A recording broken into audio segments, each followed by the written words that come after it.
प्रिय श्रद्धालुओं, साधकों और जीवन के रहस्य को समझने के इच्छुक आत्माओं, आज हम एक अत्यंत गूढ़ और रहस्यमय विषय पर विचार करने जा रहे हैं। मृत्यु के बाद आत्मा का क्या होता है, और विशेषकर परमहंस योगानंद जी की दिव्य दृष्टि से तीन मृत्यु अंत नहीं, एक द्वार है। परमहंस योगानंद जी ने कहा था, मृत्यु केवल परिवर्तन है। यह आत्मा के लिए एक नए वस्त्र को धारण करने जैसा है, जैसे हम पुराने कपड़े उतारकर नए पहनते हैं। शरीर नश्वर है, पर आत्मा अविनाशी है।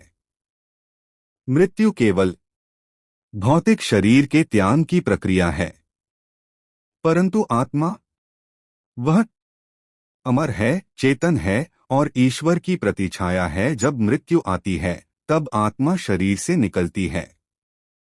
यह पल व्यक्ति की चेतना की स्थिति पर निर्भर करता है। यदि आत्मा योगाभ्यास, साधना और भगवान की स्मृति में जीवन बिताती है, तो वह शांतिपूर्वक निकलती है। पर यदि वह इच्छाओं, क्रोध, भय या मोह में बंधी होती है, तो यह अलगाव कठिन होता है। परमहंस योगानंद जी ने कहा, मृत्यु के समय आपकी चेतना जहां पर होगी, वही आपका मार्ग निर्धारित करेगी। शरीर छूटने के बाद आत्मा अपने सूक्ष्म शरीर अंतःकरण के साथ ब्रह्मांडीय स्तर पर प्रवेश करती है। यह सूक्ष्म शरीर 5 तत्वों से बना होता है: मन, बुद्धि, चित्त, अहंकार और संस्कार। यह आत्मा को 3 रास्तों में से कोई एक प्राप्त होता है।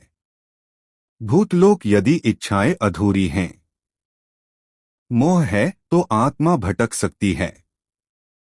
पितृलोक एस्ट्रल प्लेन, जहां आत्मा विश्राम करती है, पुनर्जन्म की तैयारी करती है।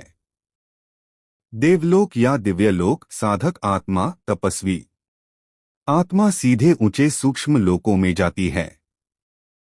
मृत्यु के बाद आत्मा के पास एक आत्मिक समीक्षा, लाइफ रिव्यू होती है। परमहंस योगानंद जी कहते हैं, प्रत्येक विचार, भाव और कर्म आत्मा के साथ चलता है, और मृत्यु के बाद वह अपने द्वारा किए गए हर कार्य को देखती है। यह कोई दंड नहीं है, यह आत्मा का दर्पण है, जहां वह जानती है कि उसने कहाँ प्रेम किया, कहाँ घृणा की, कहाँ त्याग किया, कहाँ स्वार्थ किया। अब आत्मा की गति उसके कर्मों पर निर्भर करती है। यदि मोह, वासना, लोभ अधूरे हैं, आत्मा फिर जन्म लेती है। यदि उसने तप किया है, वह ऊर्ध्वगामी होती है। परमहंस योगानंद जी कहते हैं, मुक्त आत्मा फिर इस भौतिक संसार में नहीं आती। वह ईश्वर में विलीन हो जाती है, परंतु चाहन तो पुण्य सेवा हेतु अवतार ले सकती है। परमहंस योगानंद जी की व्यक्तिगत अनुभूति। ऑटोबायोग्राफी ओफा योगी में योगानंद जी ने सूक्ष्म लोकों का विस्तार से वर्णन किया है। उन्होंने अपने गुरु श्री युक्तेश्वर जी से मृत्यु के बाद संवाद भी किया था। श्री युक्तेश्वर जी ने कहा, आत्मा सूक्ष्म लोकों में शिक्षा लेती है, विश्राम करती है, और यदि मुक्ति योग्य नहीं हो तो पुनः जन्म लेती है। मृत्यु का अंतिम सत्य क्या है?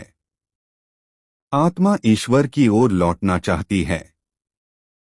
वह बार बार जन्म लेती है, जब तक वह माया को पार नहीं कर लेती, और जब वह स्वरूप स्मरण कर लेती है कि मैं आत्मा है, ब्रह्मस्वरूप हूं, तब वह मुक्त होती है। प्रिय साधकों, मृत्यु भय नहीं है, यह अवसर है। यह आत्मा की यात्रा का एक पड़ाव है और मंजिल है मोक्ष। योगानंद जी की शिक्षाएं हमें मृत्यु को उत्सव की तरह देखने की प्रेरणा देती हैं। वे कहते हैं, जो जीते जी मरना सीख जाता है वह कभी मरता नहीं। इसलिए साधना करें, भक्ति करें, सेवा करें और अपने अंदर बैठे ईश्वर को पहचानें। मृत्यु के बाद आत्मा उसी दिशा में जाएगी जहां हमने अभी जीवन में उसका रुख किया है।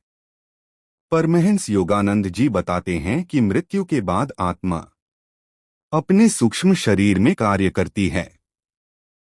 यह सूक्ष्म शरीर मन, बुद्धि, चित्त और अहंकार से बना होता है। इसी शरीर से आत्मा अब सूक्ष्म लोकों की ओर बढ़ती है। इस लोक में आत्मा को अपने कर्मों का प्रतिबिंब दिखाई देता है।